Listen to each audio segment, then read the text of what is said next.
সালাম ইয়া রাগিবুল ইলম। হেদায়ার পথে মিডিয়া হয়ে হেদায়া মিডিয়ার আবির্ভাব, জ্ঞান সুধার বিনিময়ে করি রবের সাথে ভাব। প্রিয় রাগিবুল ইলম, আজ বুখারী পড়ি সিরিজের ৭৩তম পর্ব। আর আজ আমরা শিখতে চলেছি বুখারী শরীফের ৫৭ নং পরিচ্ছেদ থেকে ইলম ও হিকমতের ক্ষেত্রে সমতুল্য হওয়ার আগ্রহ। ওমর রাদিয়াল্লাহু তাআলা আনহু বলেন, তোমরা নেতৃত্ব লাভের আগেই জ্ঞান হাসিল করে নাও। আবু আব্দুল্লাহ বুখারী রহমতুল্লাহি আলাইহি বলেন, আর নেতা বানিয়ে দেওয়ার পরও, কেননা নবী করিম সাল্লাল্লাহু আলাইহি ওয়াসাল্লামের সাহাবীগণ বয়োবৃদ্ধ কালেও ইলম শিক্ষা করেছেন।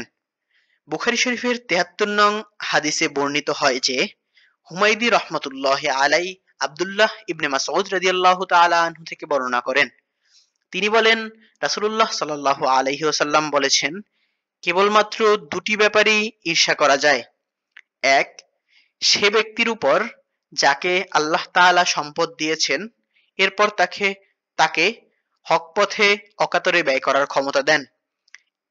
দুই, সে ব্যক্তির উপর যাকে আল্লাহ তাআলা হিকমত দান করেছেন, এরপর সে তার সাহায্যে ফয়সালা করে ও তা শিক্ষা দেয়। আব্দুল্লাহ ইবনে মাসউদ قال قال النبي صلى الله عليه وسلم لا حسد إلا باثنتين رجلا أتاه الله مالا فسلط على هلكته في الحق ورجلا أتاه الله الحكمة فهو يقضي বিহা ও ইউআল্লিমুহা।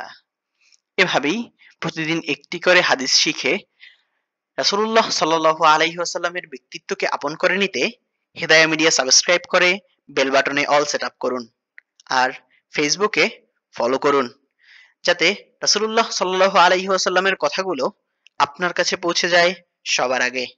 সদকায়ে জারিয়ার মর্তবা অর্জনে লাইক, কমেন্ট, শেয়ার করে পাশেই থাকুন।